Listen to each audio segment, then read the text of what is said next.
Okay, so we're going to start off today with a little video. What autism is.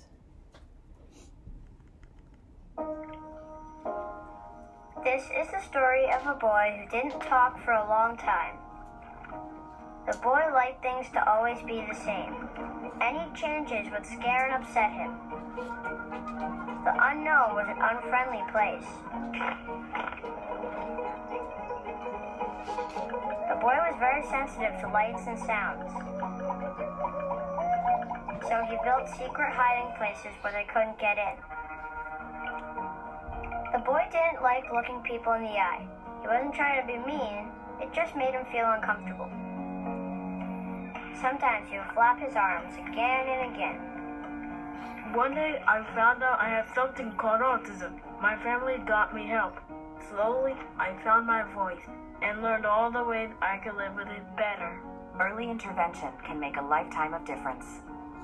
Learn the signs at autismspeaks.org. So hopefully today you're going to be learning the signs of autism. You'll be able to define what autism is. We're going to go through the history of autism. Where did it all start? We're going to look at etiology. We're going to look at causes of autism. The core areas of impairment, and then using the DSM-5, we're going to look at classification of the disorder. We're going to briefly look at the development. Again, sort of early indications of the core symptoms of ASD. The comorbidities, which are huge when it comes to autism. The prevalence, which I don't even know if you could put a number on it anymore. Every single journal article that comes out has a different idea of how prevalent it is. I've also got an idea for one of you, either for your essays or for your projects that I'd like you to look into. And also we're going to look at the prognosis of autism. The earlier we get in there, the better the prognosis. Okay, so this is understanding what is autism.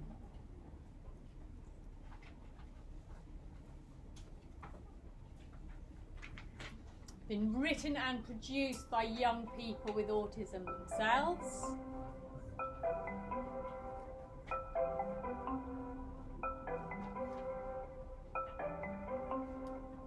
Autism. What if I told you some people may have autism, but they don't look different to anyone else? What if I told you it was a hidden illness? Sure, it may sound a bit scary, but on the whole, it's not a bad thing. It's just that nobody really knows what it's about. Most people seem to think that autism is caused by a defect on a genetic level. But in reality, scientists don't know what the cause is. There have been many arguments and theories about this, but all we can really say is that some people suffer from a disorder of neural development, and these people are known as autistics. Autistics are normal people. They eat, they sleep, they can be happy, and they can be sad. The only difference is that they sometimes think, talk, and act in a particular way, and piece together everyday activities in a certain manner. The problem is, autism is a massive spectrum, and behaviour can range from the very odd to the very, very brilliant, with lots and lots of different types in between. And it's because of this massive spectrum of behaviour that it can be hard to understand who has autism, what autism is, and how you should think about it. Some people get scared, some people give funny looks, and some people are just mean. But it's important to remember that autism doesn't change a person. It's just that sometimes it makes them feel... But they're okay with that, because autism is part of them. They live with it every day, and they live completely normal lives. Life is like one big show. Everyone has different parts, but we're all in the same play. Autistic people don't want to be treated as special or crazy. They just want to be treated like everyone else. Because when it comes down to it, they're just a little different. And when you think about it, we're all a little different. Okay, so autism, we are all a little different. How many times when you've been a little bit obsessive compulsive about something, somebody calls you autistic? It's a label we always give to people. But real autism is a neurodevelopmental disorder. The onset is before the age of 18. It is characterized by social interactions, by communication problems, by restrictive, repetitive behaviour issues. Now, these have been separate and distinct until the DSM-5 came out. And when the DSM-5 came out, it brought these two together, social interaction and communication difficulties. So there are two areas, two core deficits. And because you can't really have social interaction without communication. And communication isn't just verbal communication, we're talking about non-verbal communication as well. So it encompasses all that social interaction and communication and restrictive and repetitive behaviours. Now, children with autism are on a continuum. From the DSM-5, it changed the way in which we identify, diagnose autism. We don't now have Asperger's. We don't have pervasive developmental disorders not otherwise specified. We don't have Rett syndrome. We have clumped them all together for reliability and validity purposes into this one large continuum. Now, each child on that continuum will have a deficit in social interaction and communication and in restrictive repetitive behaviours. It's the severity that will say where that child is on the continuum. So we're going to have a look at the history. I've taken it from a website, the QR code is there, and I have done this before quite a few times, so I have done it as a video, but we are going to go through where it all began, because even within the past few years, we have seen a change. So the history of autism. The definition of autism has changed considerably. The way in which we understand autism, even within, the last 6 months, a year, has changed. Research is coming out all the time. Autism has been subject to gross misunderstandings. And we'll talk more about that when we talk about the causes of autism. We also know that current diagnostic rates have changed and are changing frequently. Girls, boys, protective factors. We'll talk about that. But what we do know is that autism is about social and communication disorder, is an absolute disregard of other people. We also know that there are an awful lot of restrictive and repetitive behaviours. We know that early onset, emergence of symptoms in the first 2 years of life. Now, with new research that's coming out, we can actually predict this using blood tests. It is fascinating what is happening at the moment. And obviously, the earlier we get these children, the more interventions we can do and the better the prognosis. So the better we can get at understanding the causes and getting that early intervention. And early intervention, we're talking about 18 months of age, really young children learning those social networks in neural form. And we know it's a disorder because even high functioning individuals who we used to call Asperger's have a deficit in the way in which they interact with the world. It's a disorder because the symptoms have an impact on their day-to-day functioning. So autism, from the Greek, autos, and meaning self.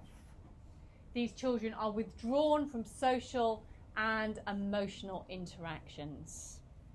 A lot of parents say that they kind of live in a bubble, that they live in their own world because they don't want that social interaction. So if we look at a brief timeline, started way back in 1911, and really it was referenced to symptoms of schizophrenia, and this lasted a very long time until the DSM-3 came out. We were still thinking of autism along the same lines of symptoms of schizophrenia. In the 1920s, we were looking at the cause was due to what people were eating, their diet. Nowadays, we understand that diet is, a symptom rather than a cause. And we'll come back to that when we look at gut bacteria, and we know that there's a lot of autoimmune disorders within autism, and that might be a way for the future and for us to be able to predict who is going to have autism. It's a fascinating area of research that's only come out in the past few years. In the 1930s, very controversially, they used electroconvulsive therapy, shock therapy, to get the brain, those neural networks, working again. And in some cases, they still use it today. We know that it works very well for people with depression, and although it is quite controversial, we know that actually it works very well. The only side effect is memory loss, which is not so good. But for kids with autism, not necessarily the best form of intervention. By the 1940s, we were just beginning to see this emotional, social side of symptoms coming in. And by the time we got to 43 and 44, you'll begin to sort of recognise some individuals. Leo Kanner, who first looked at Kanner syndrome, and these were the more severely autistic children that he was picking up. And then from Kanner syndrome, he went on to call it early infantile autism. And at the same time, Asperger was looking at symptoms of more highly functioning. And at the time, they were still quite separate. We hadn't really linked them together. The 50s and 60s were a little bit awkward in the fact that they thought it was to do with parenting and parenting styles, and they called it the refrigerator mother. Mothers were too cold. It was their fault. Their interactions were having an effect of the children's behaviour, and they were causing the autism. In the 60s, as you can imagine, it was sex, drugs and rock and roll, and it was all about giving these children LSD to try and help with their behavioural issues. There was a lot of work done on serotonin, and although we still can use serotonin today, it's not particularly well used for kids with autism. By 1965, Bernard Rimland, now he was an American psychologist, and he happened to have 2 children with autism himself. He was a psychologist who really fought for the case of parents and said, look, it's nothing to do with my parenting, nothing to do with these refrigerator mothers. There is something else going on. And he was one of the pioneers to really start these advocacy groups for parents to say it's not your fault, there was something else going on. But that wasn't until the 60s. Now the DSM-3 came out in the 80s, and this is when, hopefully some of you were born by then, this is when it really got a diagnosis criteria in its own right. The DSM-3 is when we understand or begin to understand autism as it is today. We started looking at behavioural therapies. What helps these children? So the growth of ABA therapy. In the 90s, we start having this holding therapy and understanding the different sort of sensory therapies that are going on. And in our last lecture, before you do your presentations, I've got an occupational therapist who's going to come in and talk to us about sensory processing. Now, I have to tell you, sensory processing is not a disorder in its own right. Sensory processing disorder, sensory processing integration disorder, whatever you want to call it, is not in the DSM-5. It can help with symptoms of autism, but it isn't a disorder in its own right.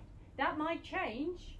One of you might go out and do your PhD on sensory integration and it might get into the DSM. But for now, it is not a disorder in its own right. And then today we are looking at all sorts of different ways in which we understand autism. We're looking at predictive, like blood tests for autism. We're looking at eye tracking to predict autism. We're looking at genetics as well. So there's a lot that is going on behind the scenes. We're going to look, when we come back after the public holiday, about the different treatments and therapies, of which there are quite a few. It's not just about ABA therapy anymore. So we will talk about those in detail. So that's just a quick run through. We now have the DSM-5. And that is what we will focus on for this lecture. Now, a lot has happened since 2013. A lot of research has been published. So whether it changes again in the 5.1, we will have to wait and see. So autism's on a spectrum. A lot of individuals think of it as mild to severe. I don't think autism is ever really mild. Autism can be very severe, but mild, I don't know. Highly functioning is a better way of thinking about it. All these children and adults will have emotional problems, social problems. They will have cognitive issues. It depends on the severity of them, will be depending on where they are across that continuum. They will all have deficits. It will depend on the type of deficit. So when we're talking about highly functioning, a lot of these children have an above average intelligence, but they will lack the social skills. These children are usually better with visual information, but these children, they might be highly functioning. They might be having a conversation with you, but they might not be processing what you're saying. They might not understand what you're saying. They obviously don't really want to look in your eye. They might have learnt to, but they don't like doing it, and they won't hold eye contact for very long. They still have poor communication skills. They still have repetitive, restrictive behaviours. They just learn and are capable of functioning with it. On the other end of the spectrum, we have this very much below average intelligence. These children have severe communication issues. They are usually non-verbal. And they are more likely to have other comorbid issues as well. So these are the children who will also have Down syndrome, who will also have an intellectual disability, who will also have anxiety disorders, as well as everything else that goes with it. A lot of self-interest behaviours.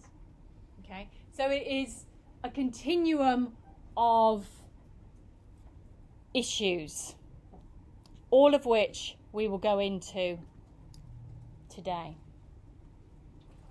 So some of the common aspects. A major one is this social interaction. A total disregard for other people. A lot of it is this reciprocity in communication, be that verbal, be that non-verbal communication. We will talk about theory of mind as well, because that is quite huge in children with autism, and mirror neurons as well. Unusual interest in objects. These children will usually have an in-depth knowledge of washing machines, of air conditioning units, of soap powders. I had one who used to take his in the old days, we used to have phone books and everyone's phone number. He had to take that around with him everywhere he went. They have a real unusual interest in objects and a way in which of using objects. So not only do they play with the cars, but they will spend hours just playing with the wheel of the car. Yeah? They will line things up. Very different way of using objects. Need for sameness. These children want to wear the same clothes, the same shoes. They want to eat the same meals, and the meals generally have to be the same colour. I used to work with a girl who'd only eat white food. Mashed potato, noodles. It's very boring. Okay, but they are that need for sameness. Woe betide you if you drive a different way to school in the morning. Now there is a great variation of abilities. Just because somebody isn't toilet trained doesn't mean to say they don't understand what you're saying. Just because they're non-verbal doesn't mean to say, you know, they can't remember everything that they've watched. We should never judge by their deficits. Okay, repeated actions and bodily movements. A lot of these children have the repeated body movements. That is spinning, it could be hand flapping, it could be rocking, and a lot of this is to do with emotional reactions. And when we think about the brain, we know that a lot is going on in the amygdala, in the limbic system, for that heightened level of, the adrenals going. There's a lot of stress that is going on here. And a lot of the repetition of the movements reduces that stress level. We would suck our thumb, yeah? We would bite our nails. They do it to the extreme. And a lot of the body movements can actually be self-injurious behaviour to get that stimulation. So we'll go into that in a lot of detail as we go along. But that's kind of an overview of where we're going today. So etiology. We don't know, but we've got a much better idea than we ever used to have. And research is coming out almost on a daily basis to give us more understanding. We know it's an incredibly complex condition. That spectrum is huge, and now we've got Rett syndrome, PDD, NOS, and we've got, Asperger's and everything else thrown into one. That makes it even bigger. We know it's genetic. There is a huge genetic component to this. Environmental, until we know more about the genetics, we can't rule it out, but we pretty much know it's not an environmental disorder. We know that there's problems in pregnancy, medication in pregnancy. We know that there's a sort of a link here. We also know that children are born prematurely are more likely to be autistic. It's not because they are born prematurely per se, it's because of what happens during fetal development which makes that child premature. So if we look at genetics first, we know it runs in families. We have a lot of data to support this. In identical twins, we're talking about 77%. Fraternal twins, so non-identical twins, dizygotic twins, we're talking 31%. And in siblings, we're around 20%. We know there are a lot of gene mutations, between 200 to 400 different genes, which is why we can't pick one particular gene. And the gene mutations is why your parents don't have it. It doesn't run in families necessarily from mums and dads to children, but it can be the mutations. And where these mutations are and how severe these mutations are will go along with the severity of the autism. So the more complex the gene mutations, the more complex your autism is likely to be. Now this paper came out in 2016 and I think it is phenomenal in what they found. Molecular psychiatry. We're talking about sperm, we're talking about eggs, we're talking about mutations. So autism rates are 66% higher in children whose dads are over 50 years of age. So the older the sperm, the more likely you are to get gene mutations. Again, 18% higher in children born to teenage mothers. So the younger the egg, you're going to get mutations. Autism rates are 50% higher in children born to mothers who are older. And then if we start combining that, if both parents are old, the gene mutations are there. If one parent is old and you've got an old sperm and a young egg, the gene mutations are going to be there. And the highest associated with fathers over 50 is consistent with the idea that genetic mutations in sperm increase with men's age. And of course, this is having a massive impact on rates of autism. We are having babies later. We are having second marriages. So that discrepancy in old eggs, old sperm, young sperm, we're just putting it all together. So I think this is one paper that is really important in our understanding of the genetics behind autism. Okay, issues in pregnancy. As I said before, it's not necessarily the baby being born prematurely, it's what leads up to that baby being born prematurely. If you think about that brain development, if you're drinking alcohol and you're smoking, and that's changing the genetics and mutating of the genes, that baby's neural network is going to be changed. If you add in things like, we know certain medications, sodium valproate, influences and has an effect on the developing brain and can lead to autism. We know that certain viruses, rubella and cytomegalovirus, have an influence on autism as well. And these children are generally born prematurely, and those brains, and we're talking about neurodevelopmental disorder, are not developing as they should.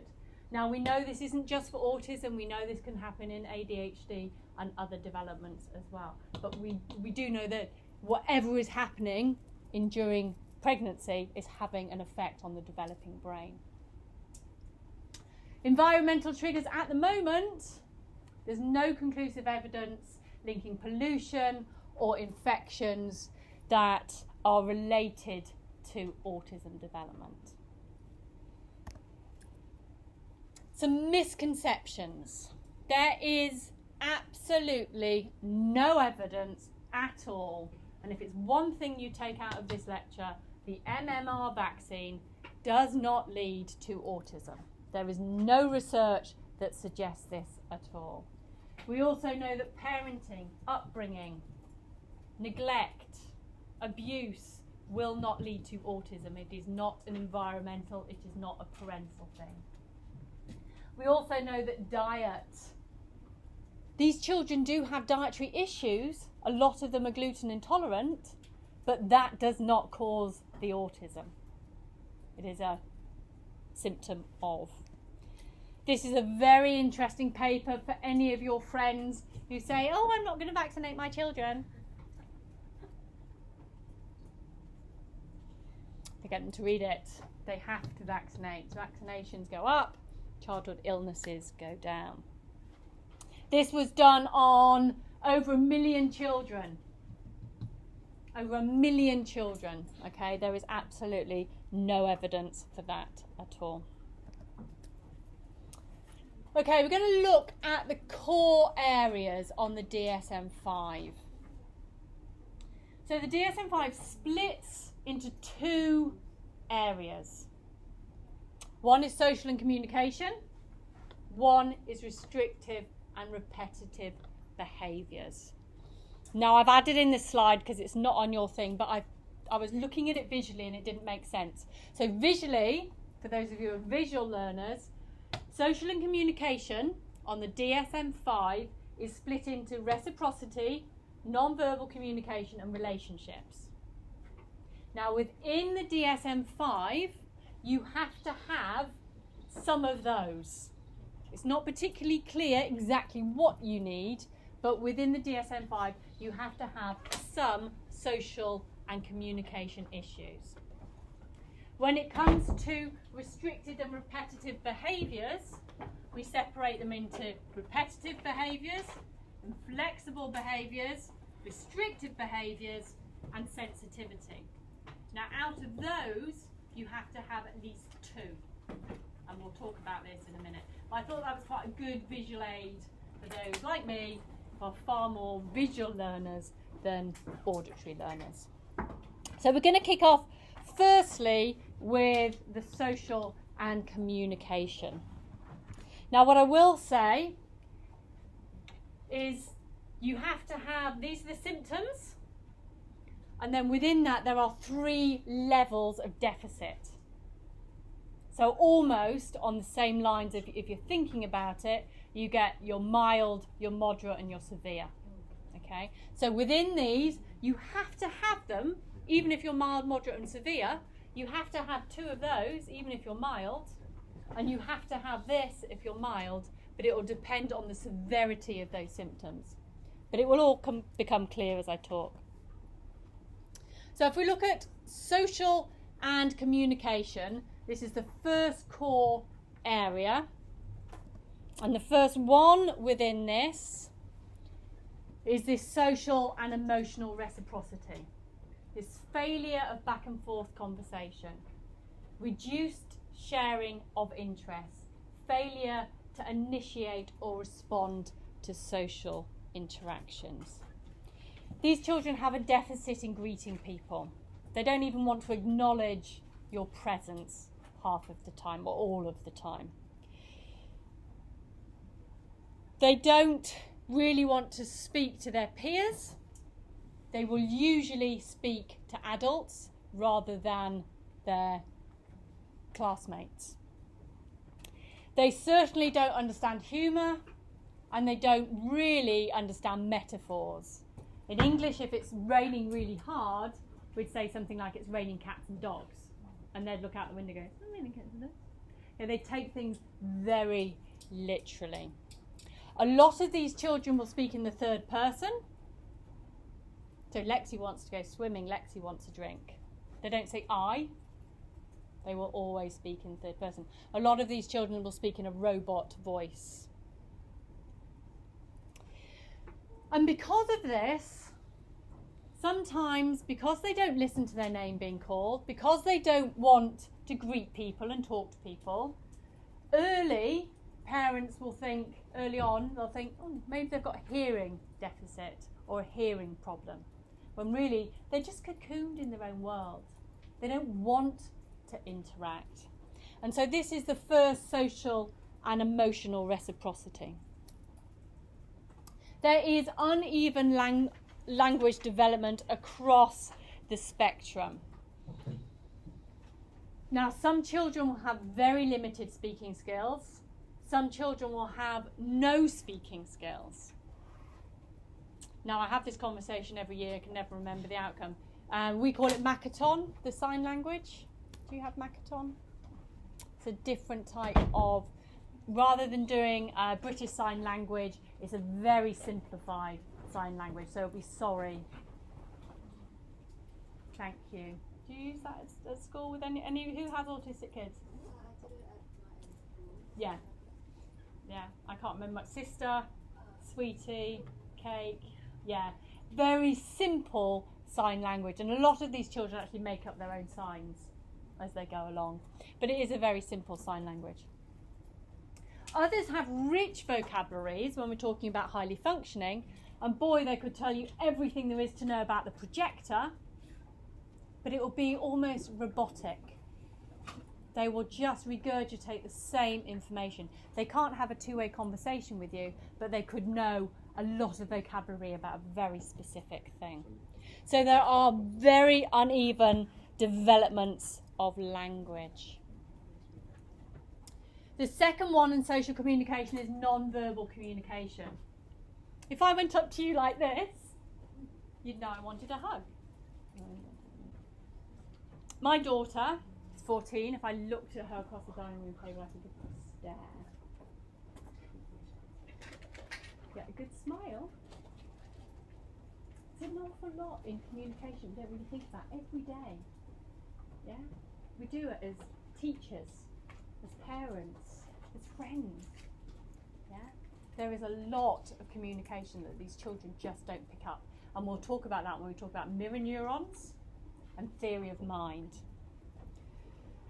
Abnormal eye contact, abnormal body language, a total lack of facial expressions to use with gestures.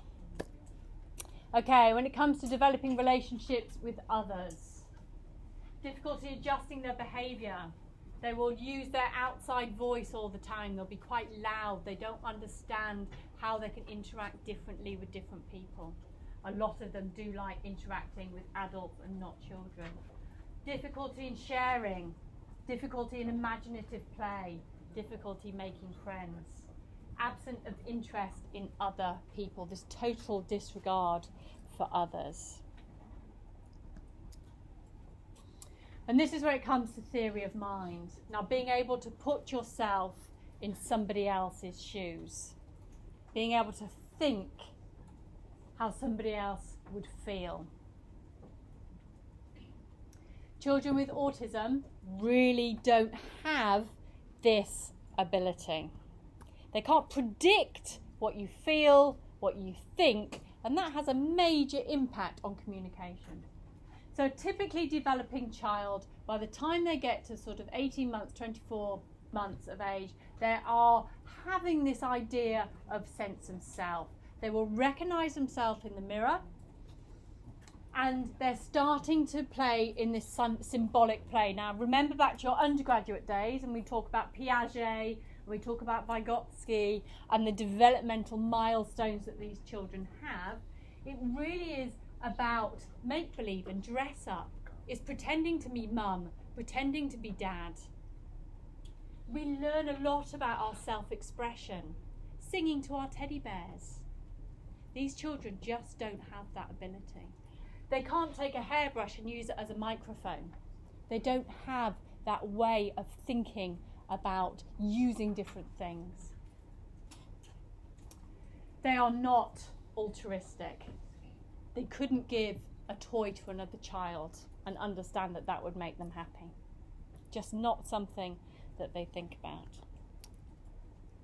We also know that there's this mirror neuron hypothesis. I'm going to show you a video, and it's quite an old video, but I do think it is quite an interesting, well worth looking at.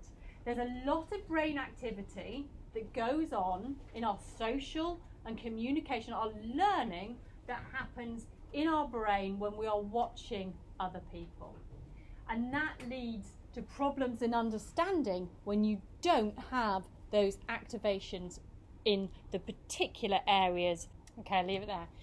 So it's a very old movie, and I get that, but it does show an amazing thing. If these children don't have theory of mind and they don't have those areas of brain for the mirror neurons, then no wonder they have a communication disorder.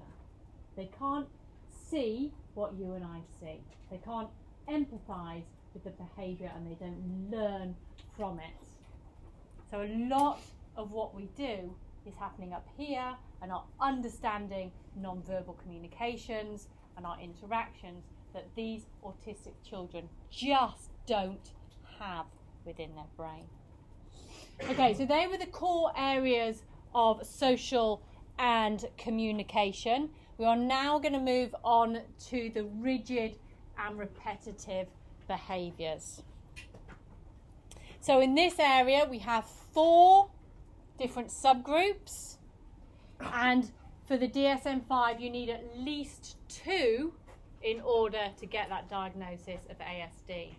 Repetitive, routines, the inflexibility, the fixed interest, and the sensory issues. So if we take the first one, repetitive motor movements, but also repetitive speech.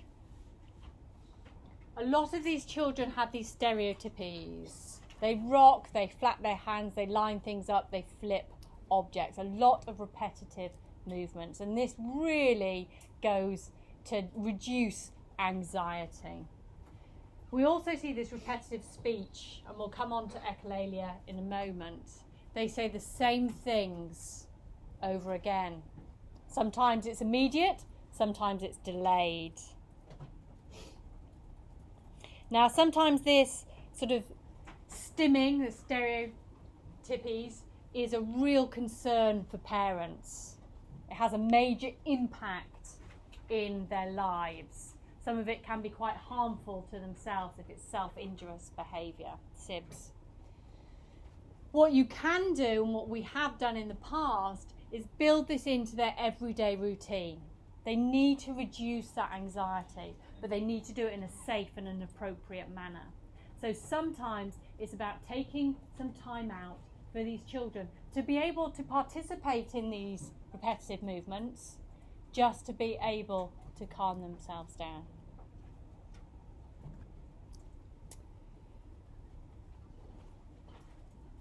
Sometimes children, if you've heard them, if you've worked with them, you'll be having a conversation with them and they're just repeating 1 to 5, 1, 2, 3, 4, 5, 1, 2, 3, 4, 5, 1, 2, 3, 4, 5, 1, 2, 3, 4, 5. It's a way of calming themselves down, this repetitive language. They will repeat words that they've heard over and over again. Chocolate bar, chocolate bar, chocolate bar, chocolate bar, chocolate bar. That would be mine. And sometimes they have delayed echolalia. Now, there is a long movie, or longish movie, I want you to watch. I'm going to get the timings right. But you get the idea of why and how they use language and practice particular phrases in order to communicate. So it's not the same type of communication that you or I will have, but it's that recorded, remembered, rehearsed communication. Okay, so inflexibility. We've all seen it. This is quite a common one when people talk about autism. Distress at small changes, difficulty with transitions, this rigid thinking patterns, these rituals that they have, particularly when they greet people and when they do something for the first time. Insistence that things stay the same, and this can lead to extreme anger if things get changed, or they can't wear the same t-shirt or the same pair of shoes that they want. They have real difficulties, and a lot at school you'll see with the transition from one subject to another. They do need to control the situations. Now, restricted and fixed interests. A lot of parents, as I say, have their child, they feel that they're locked in to this particular world of their own. They have strong attachments to unusual objects, and they play with them sort of excessively in a very persistent way. They use objects in different ways in which you or I would even conceive of doing that. Like I said with the car, they'd spin that wheel, or they have a real fixation on dinosaurs, and at the age of like 3 or 4 they can tell you every single dinosaur. They could write a PhD on the colours and the size and the appetites. They have a real wonderful interest, but very fixated on one particular thing. One boy I worked with had a fixation on washing powders. So it can be absolutely anything, and they can be weird and very wonderful. And then lastly, this hyper reactivity sensory input. Some of them need a lot of something, some of them don't want a lot of something. And if we think about the brain and my brain's gone numb. This bit here. Come on, processes sensory information. Parietal lobe. Did you say parietal lobe? Yeah, this one here. The parietal lobe. Okay, so all our sensory information will go through our thalamus to our parietal lobe. These children have a deficit in that area. They have a non-functioning parietal lobe. They are either hyper or hypo in the way in which they process information. If we're looking at hyper, it's all about intensity. So they might need intense flavours, or an intense hug, or an intense flapping, or an intense rocking, or that self-injurious behaviour that is intense, to get the same feeling that you or I would have. Some of them are hypo. Everything is sensitive. They are sensitive to all sorts of touch, the fabrics, the tags, the seams, wearing shoes, wearing clothes. They just don't like it. And when you see some little children, they like walking on their tiptoes because they don't even like their feet touching the ground. So there are lots of telltale signs very early on that a lot of parents don't pick up on, that are actual signs of autism, this sensory overload. Hopefully when our lady comes in, our occupational therapist, she will talk to us a lot more about sensory processing problems with autistic children. Okay, before we go on a break, I want you to do an activity. So to be diagnosed with autism, you need to either go and see a medical health professional, which would usually use one of the tools that I'm going to talk about in a minute. It's not just about questionnaires. We are doing lots of observations nowadays. We are doing a lot of interviews with caregivers, a lot of medical history, behavioural history, medical tests, all encompassing. It's not just about one questionnaire. Now, the earlier we can diagnose these children, the better. And it's predominant because we're talking about a brain-based disorder. As soon as you can get into changing those neural networks and strengthening that social interaction, the better. If these children are left till they're 4, 5, 6 years old, those neural networks, those habits of no eye contact, of the restricted and competitive behaviours become ingrained and are harder to change. So the earlier we can give these children social information and get them the diagnoses so that they can have the interventions and learn the social stories, the better.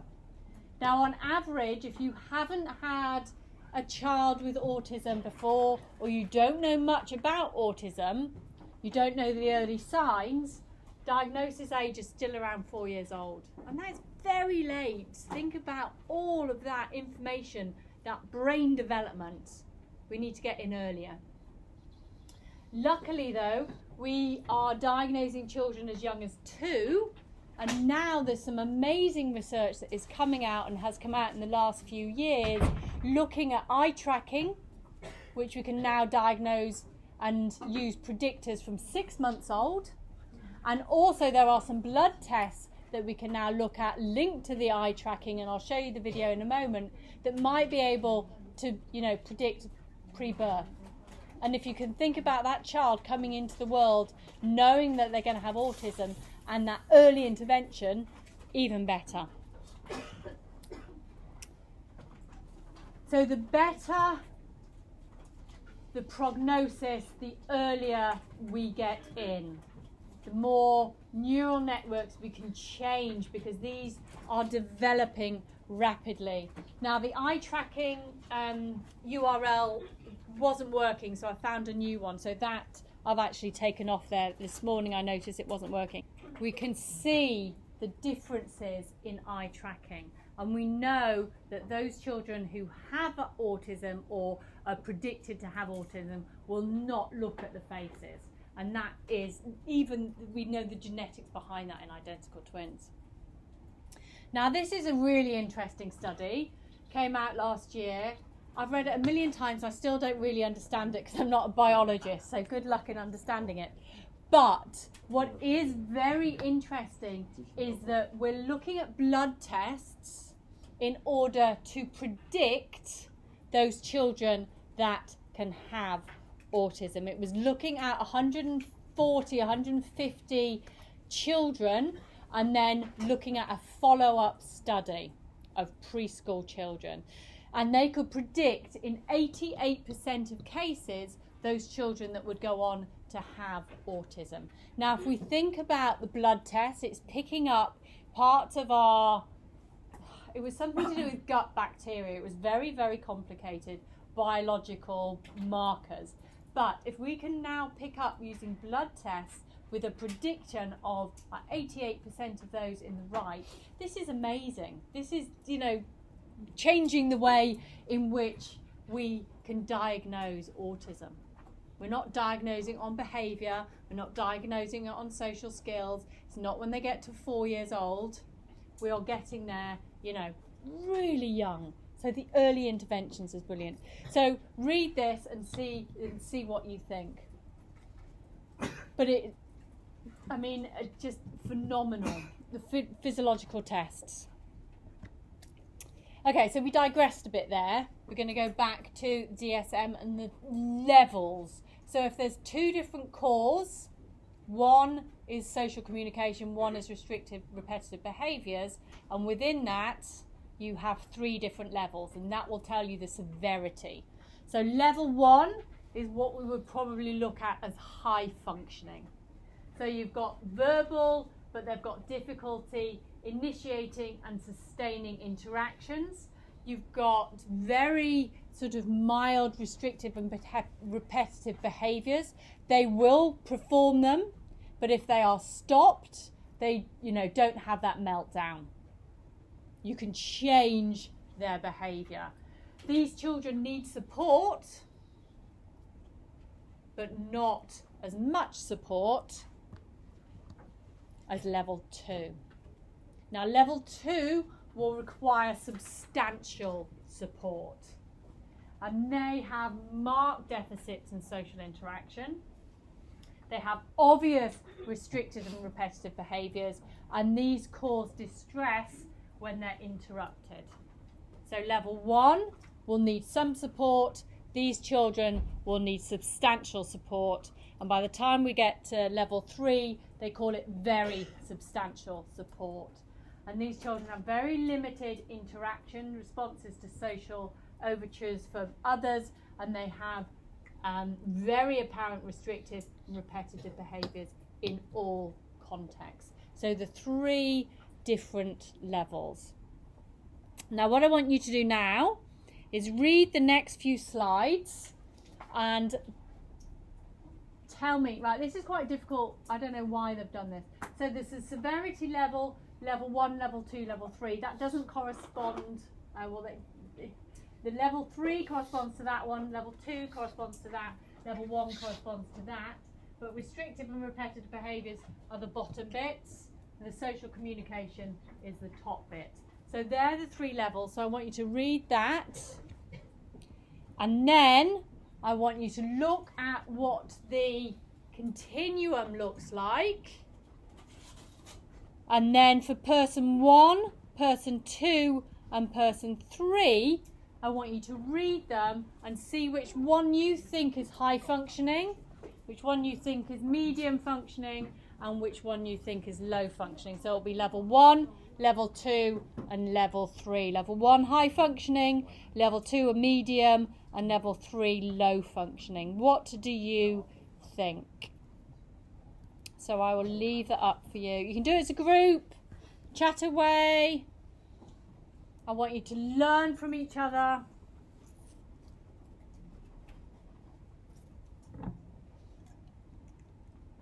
You might just want to flick through it quite quickly.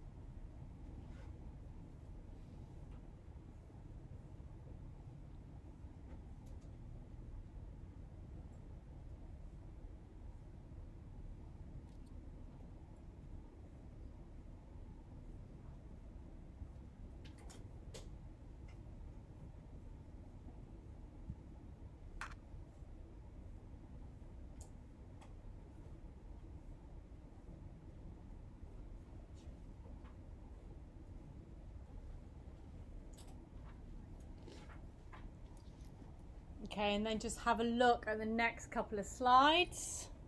So you should get 1, 2 and 3, 1 being requiring a little bit of support, requiring substantial support, requiring very substantial support.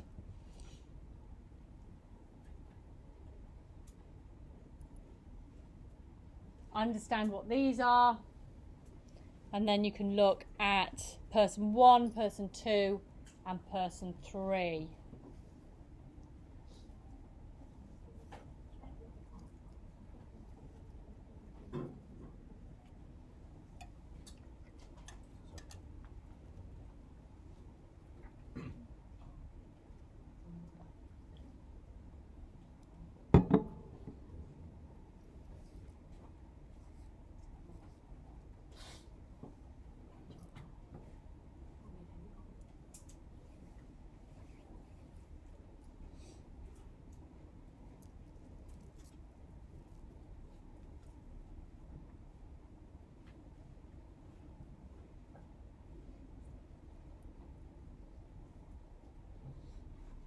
Okay, shall I go to person 1?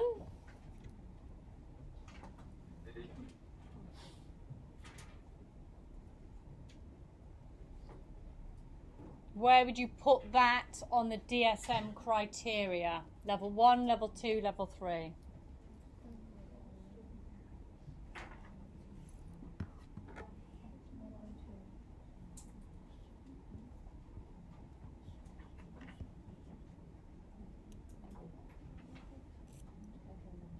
Level 1.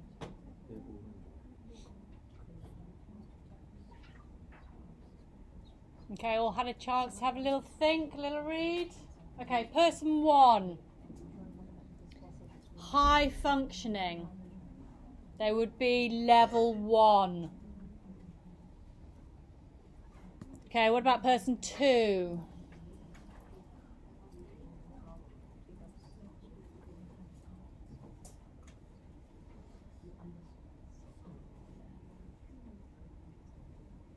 Okay, person 2.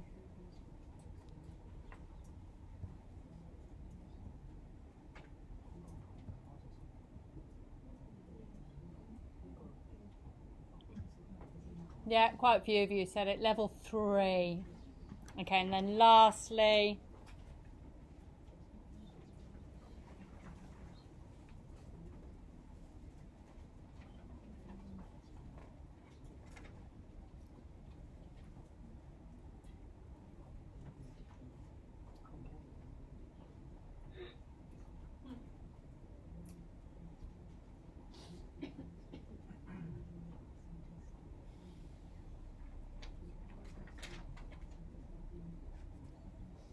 level 2? Okay. Now, as I said before, they have to have, it doesn't matter if they're level 1, level 2, level 3, they still have to have social and communication issues, and they have to have restricted and repetitive behaviours. If they just have a social problem, then they will just have a social communication disorder. If they just had sort of a motor disorder, they would probably be diagnosed with dyspraxia. Yeah, they have to have all of them, but just to different level deficits. So this I just did today. So person 1 would definitely be high functioning, you got that. Level 2 would be level 3, severely autistic, and person 3 would be level 2.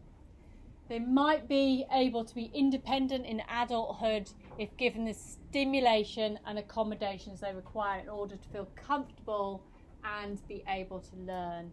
That they might be held back through childhood because parents and teachers try to force them to sit still and be quiet and learn in conventional ways. And that might result in increasing the worsening that self-injurious behaviour, that self-harm. So really don't assume that an autistic person is very autistic, that they can't hear or even understand you. Don't assume that they cannot read just because they cannot use the toilet. Don't assume that a non-speaking autistic who doesn't react to your presence in the room is unaware of the conversation. They might know exactly what you're talking about. Don't assume that the fluency, the talkative autistic person is capable of processing what you've just said to them. Don't assume anything about autistic people. They are all unique individuals. Some of them will be able to do some things, some won't. And that is an individualistic thing. And you guys, knowing a little bit more about clinical psychology, working with these children, each and every child that you see is going to be different. So just, you know, go in with an open mind about what this child is capable of doing. Just because they're non-verbal doesn't mean to say they don't understand. Okay, we're going to look now very quickly at rating scales. The two gold standards that we use at the moment is the ADOS and the CARS. Now, both of these, by the time you finish this course, you will be able to administer if you go on the courses. They are level C, which means that you just need a master's in order to administer them. Now, within Hong Kong, when you do Alma's course, she will go more into what they use in Hong Kong. And I can't remember what the course is called, attentional something. She talks about it anyway. Now, both of these are translated into numerous languages. They're both translated into Mandarin, but not Cantonese. Okay, so we'll start with the ADOS, which is the Autism Diagnostic and Observation Schedule. This came about in about 2000. So it's, in my lifetime, it's relatively new. It is a standardised, semi-structured assessment of social behaviour. And there are, we call them 4 modules, but 4 levels depending on the ability of the child. Now, the way in which this works is that you basically have a play date with the child. And it might be that you ask them to create something out of bricks and you see how they interact. Sometimes you can keep some of the bricks behind. They don't have enough bricks to actually build what you've asked them to do, and you want to know their response. Do they have a meltdown? Are they anxious? Are they having a screaming fit? What's their verbal interaction like? Are they having eye contact? Are they pointing? And so through that communication, you can tick things off. It might be that you're blowing up a balloon and you're playing with them. Are they pointing? Are they repeating back? Is there echolalia there? So it's all about these sort of planned social interactions in order to diagnose it. And this at the moment is the gold standard of how we really do it. It takes about 30 to 45 minutes. It has amazing reliability, validity, inter-rater reliability, and mean scores are consistent, different between those who have the ASD diagnosis and those that don't.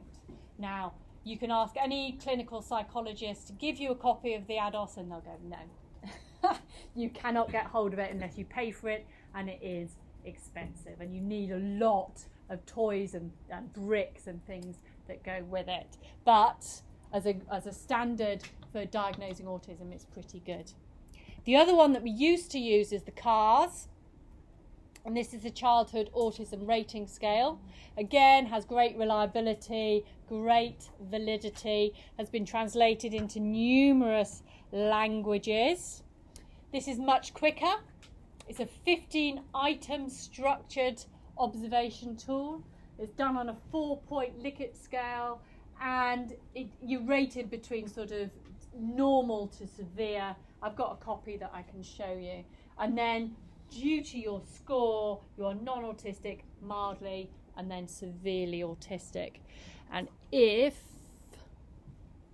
actually I'll show you this. There are other rating scales as well, and if you are doing your thesis or you're doing a research project, if you go to psychologytools.com, you can get an awful lot of different good reliable, good validity that you can do online if you're looking at doing your research projects, your thesis, your dissertations, whatever you practicums on autism. There are some good information there.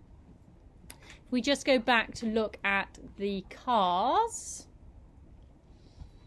I pulled up a copy earlier. Did I want? Yeah. Okay, so here we go. Childhood Autism Rating Scale. And you can see that on each you get 4 levels, from not autistic at all to very severely autistic. So relating to people, no evidence of difficulty or abnormality in relating to people, all the way down to severely abnormal relationships. The child is constantly aloof or unaware. And there are 15 questions: imitation, emotion, body use, object use, adaptation, visual response, listening, taste, smell, touch, fear, nervousness, verbal communication, non-verbal communication, activity level. Okay, so you get the idea. It goes through all those DSM criteria. And as I say, you will be able to administer all of these once you have finished your masters.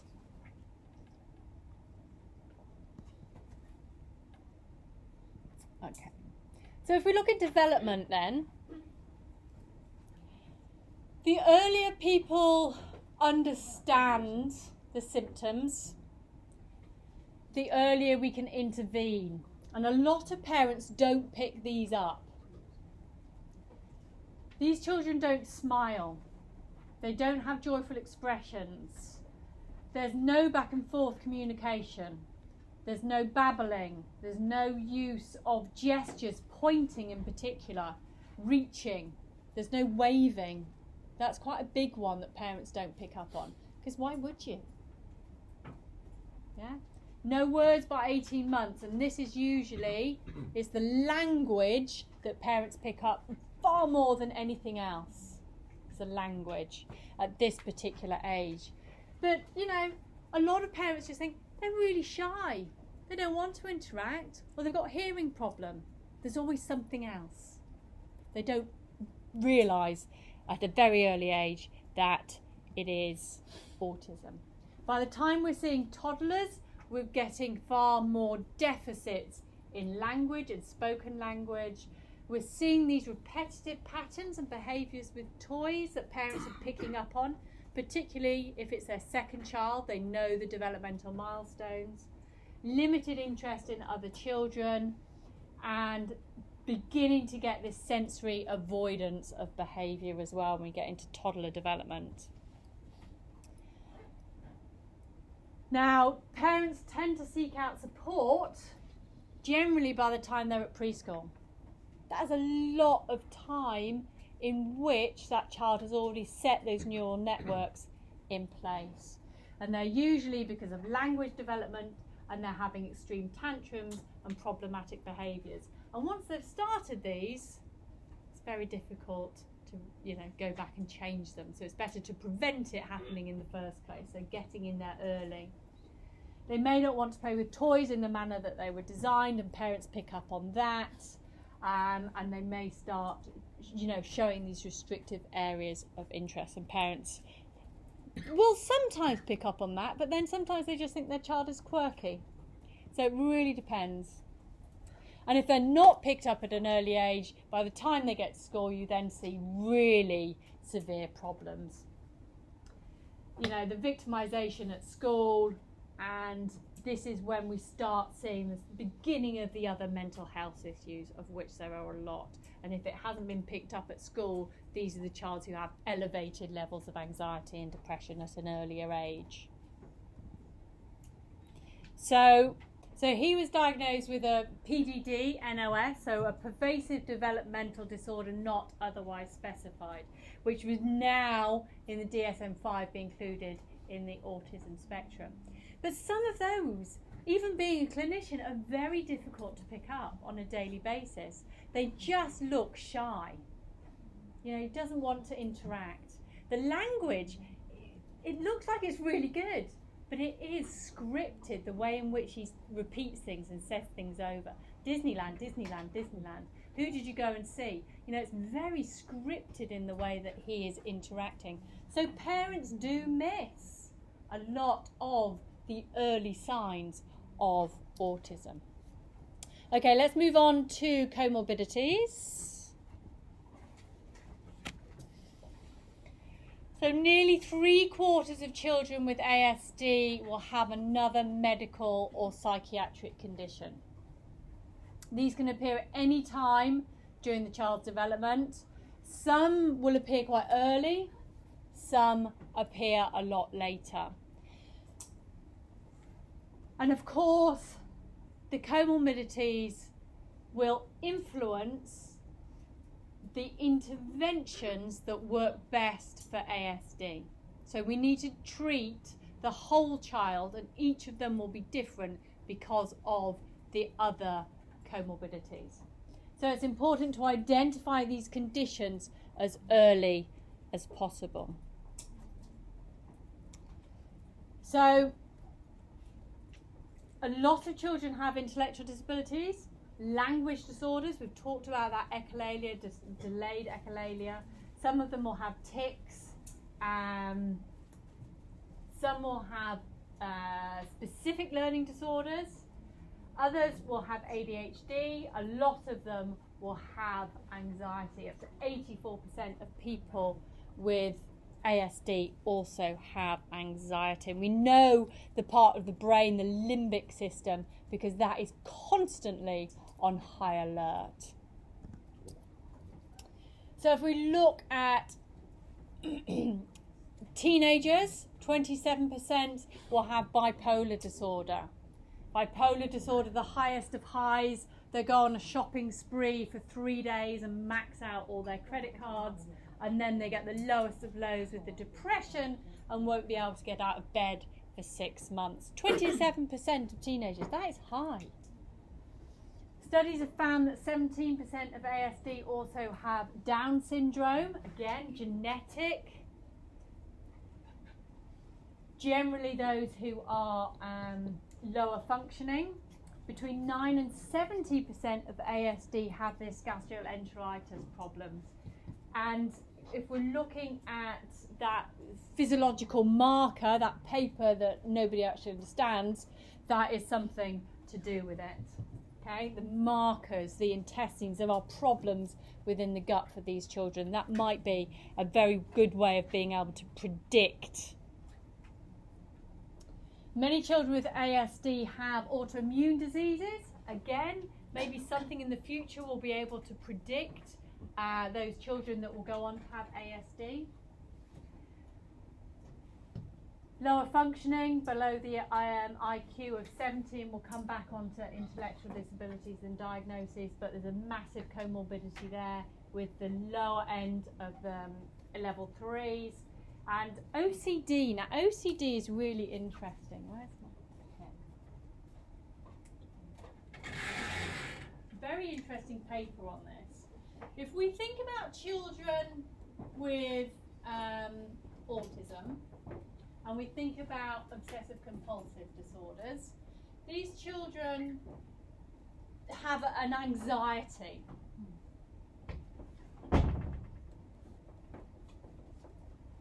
And because of that anxiety, that comes from the environment, some form of overstimulation. And the way to reduce that anxiety, restrictive, repetitive behaviours. Okay, that reduces the anxiety until it comes back again, till they have an interaction in the environment. It's too noisy, it's too loud, there's something on their dress that is irritating them. Okay, restrictive and repetitive behaviours. If we look at obsessive compulsive disorders, we have intrusive thoughts,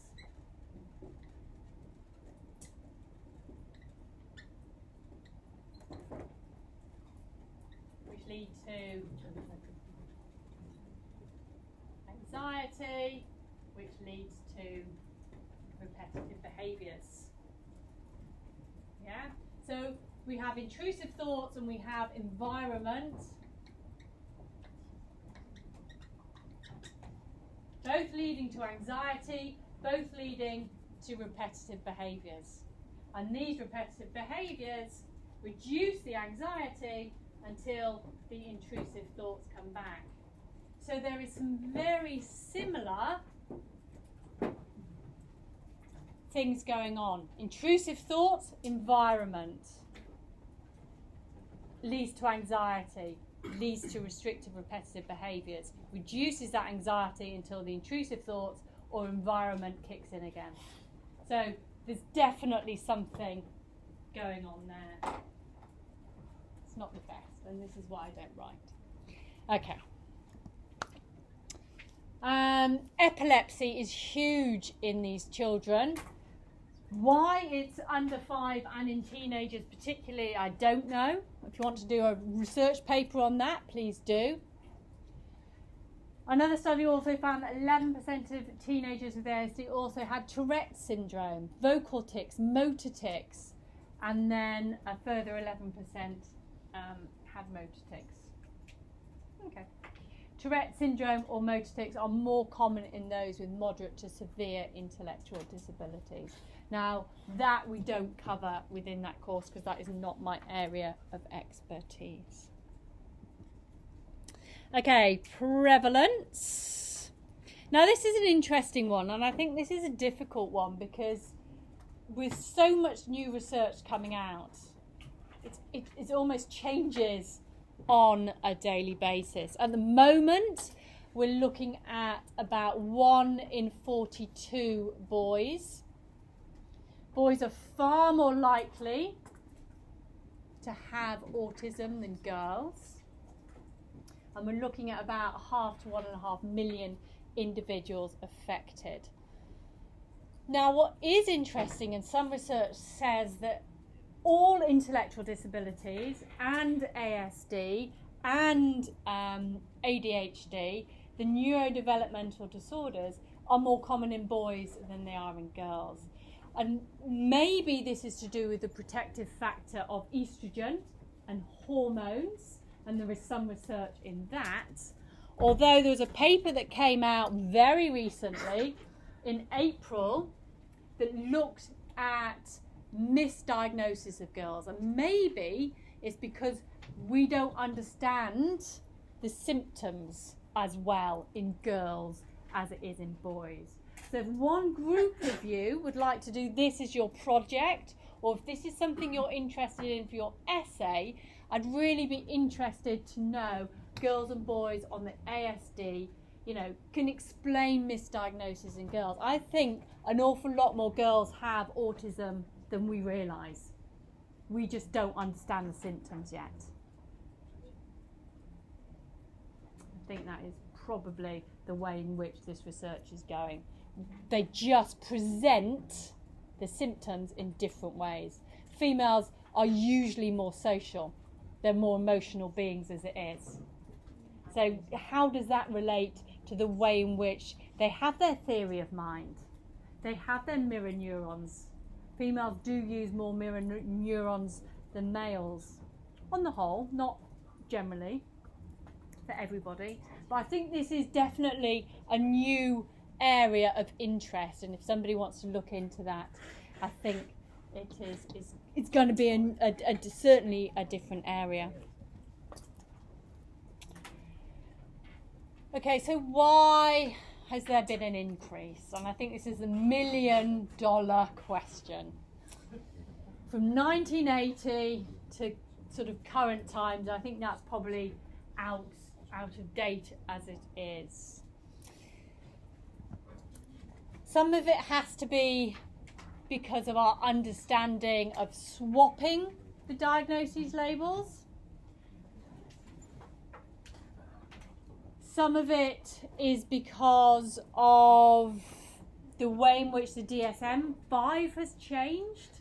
It has now thrown everything together. So the way in which we would have said PDD before, or we would have said Rett syndrome before, it is now all autism. We now know far more about autism than we ever did before. We can look at the genetic susceptibility of it. And if we look at this graph here, we can see that those individuals who are being diagnosed with an intellectual disability and those individuals that are being diagnosed with autism, we're just changing the labels of things. So it might be not more children are having autism, but the way in which we diagnose it is better, the way in which we understand it is better, the DSM has changed. So there's an awful lot going on with our understanding of autism. Okay, prognosis. There's no one answer. Every doctor can hand out to parents, you know, that will say how this child is going to grow up. Just totally depends on the comorbidities and on the severity, on the intervention. There's not one kind of autism, it is across that continuum. Each child is unique. The cause of the disorders vary from child to child, and therefore the prognosis will vary as well. We need to think about the other conditions that the child may have. If the child has epilepsy or some other medical condition, how does this interfere with their treatments? There's no known cure for autism, but we do know that early intervention helps.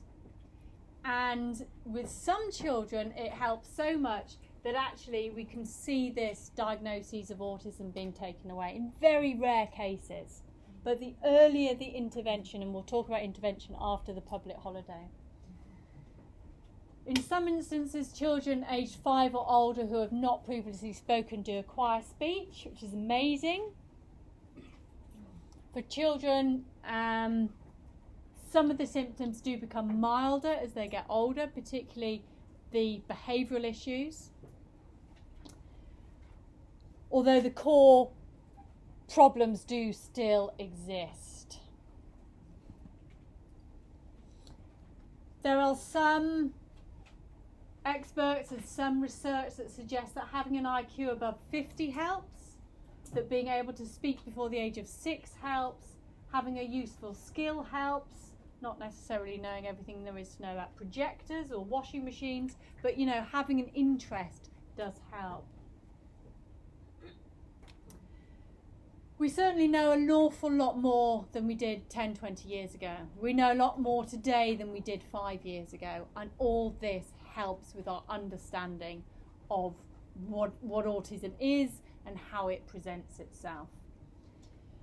A proper diagnosis is really the key, trying to understand your child's deficits. Where is your child, or where is that child along that continuum? What are their restrictive repetitive behaviours?